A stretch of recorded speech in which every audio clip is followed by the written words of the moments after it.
I have a couple of questions. How exciting. Karen says, do we have defined learning outcomes for co-curricular activities? That is a great question. And we really do not have defined learning outcomes for co-curricular activities. There are some district-wide FYE learning outcomes that some colleges have adopted for co-curricular. But really, and maybe this is kind of a general comment about assessment. We are here to help you do what you need to do. So we are never going to dictate to any department, whether it's academic, co-curricular, or anything else, how you need to do this. We're going to tell you maybe what data we need or what kind of evidence we need to do our reporting, but we are mostly going to be guiding you through the process. So one of the things that will need to be discussed amongst kind of the people doing co-curricular, do they want to be focused more on individual outcomes within the individual programs? Do they want kind of, larger outcomes? Some, like student affairs divisions, actually have formal outcomes that they write as a team and then they look to assess. But all of that is really going to depend on the needs of our folks here and what they want. There are resources for co-curricular assessment. CAS has standards. I think NASPA does, ACA. So there are places that teams can kind of take a look at, but that was a really long answer. I think the answer was no. And I gave you about 5 minutes. How are we going to work with our colleagues district-wide in curriculum space to rewrite PLOs to better align with assessment efforts when not all colleges have the same understanding interpretation of assessment? I can answer that one too, and then I can throw it over to you if you'd like. So this is always the challenge of one Maricopa, individually accredited. Everybody's got sort of different assessment processes. So officially, our responsibility here, the control that we have here is on our local curriculum, not necessarily on our district curriculum, because that does take the agreement of the entire IC. So when we talk about curricular changes in our reports to HLC, we focus on the changes we are making locally in how we maybe define a particular learning outcome or do things in our classes. So one of the things, so I will tell you, I chair the Maricopa Assessment Committee. It is the district-wide committee of assessment leaders.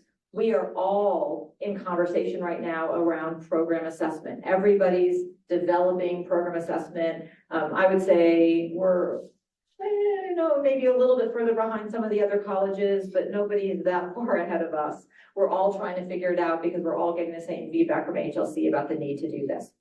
So what we are really focused on is, my hope to some extent is, as all of these colleges begin curriculum mapping, faculty are going to realize maybe in some spaces their learning outcomes at the program level are not fully sufficient, and they might do sort of what I did, and I went to the IC and I'm like, hey, can we take a look at this? And that led to that process happening. That may not always happen. You might not always get course competencies changed or program outcomes changed. But just like our institutional learning outcomes say, you will develop critical thinking, but then we have to actually define what that means in our space, and we have to kind of articulate it for assessment here. We can do the same thing with the program learning outcomes. So we might be able to take those program learning outcomes and say, all right, well, this is what we're given, but this is how we're going to focus on it. The other thing, where I'm thinking just briefly with program assessment, the typical program assessment process is every program outcome is assessed at some point during a 3-year cycle, let's say. I think that can work really, really well for some departments. I'm not sure that that's always the answer. So one of the things I'm going to be recommending to GCC for consideration is sort of a 2-track model where departments can either say, we'll assess, the program learning outcomes, or they'll say, we're going to take on a meaningful project within our department to improve something we've identified as a challenge. And yes, will it be related to an outcome? Sure. But you're not necessarily going to be, although a curriculum map, there'll be a lot of flexibility in there. So again, we want to build a lot of flexibility and be able to do things here at GCC because we're never going to be fully standardized. If you ever come to the Maricopa Assessment Committee meetings, we agree on a lot, but we don't always agree on some things. So just know that we will help you advocate at the district level if you would like, but there's plenty of things you can do if you have program learning outcomes that maybe you as a GCC college are not fully supportive of, but are, the ones that your IC has. Oh, that's it. Oh, George has a question. More of a comment.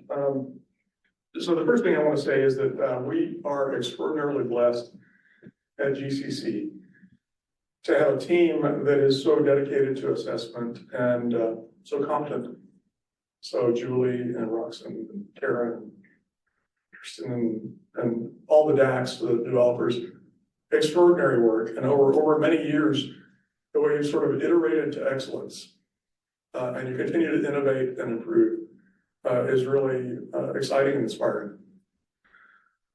Second thing I want to say is that we're talking a lot about strategic priorities for assessment.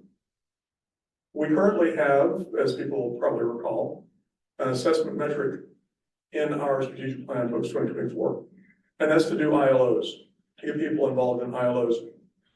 And so what we're hearing today is the iteration of the next step, or to level up what we're doing in program assessment and so forth. And so as we consider that, and as we think about strategic conversations, in the next day or two, we'll be sending out an email invitation for people to participate in our strategic planning focus group listening sessions. And there will be a lot of opportunities. There will be 8 or 9 of them scheduled over mid to late April. And there will be a lot of opportunity for people to share about some assessment priorities that they think should be focus areas in our next strategic plan. So I hope people do participate in that, give us some feedback. And obviously all of this is going to be in partnership with assessment as we move forward. But that's an opportunity for people to engage, part of the due engagement that you're talking about. So you'll be hearing about that in the next couple of days. But I just want to give you a shout out because you folks are amazing. Thank you, George. And I know that we have made reference to assessment developers and some of our assessment leadership. Brandon Cleworth is here in the room with us. Michelle Petrie, I know, is online as our faculty librarian assessment developer. The 2 people we haven't mentioned that I really want to call out are our 2 student affairs representatives. So Connie Greenwell and Christine Neal have been serving for multiple years on CART. They've served on the student affairs work group and done a lot of work in that space, supported some program reviews over in student affairs, and have been critically important in these conversations. And we couldn't have done some of the work that we've done in the co-curricular space without them. So I just want to give a really good shout out to them for all of their work, as well as all of our team. And I will say that, one of the things that we really liked about today is hearing from the college this articulation of their commitment to this work.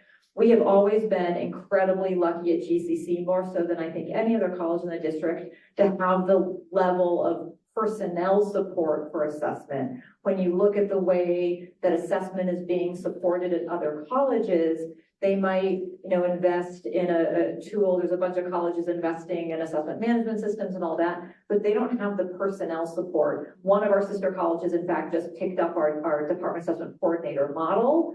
And so we've had for a long time a very incredible investment in the people to help lead this work. And I feel like that's what makes what we're doing so good. Not just everybody who's willing to contribute as faculty and staff in general, but all of the resources. So I do want to give a huge thank you to the continued support of our administration for the long time that they have really helped do this work by putting the people in the place in the spaces who can really support the development of others and what they're doing.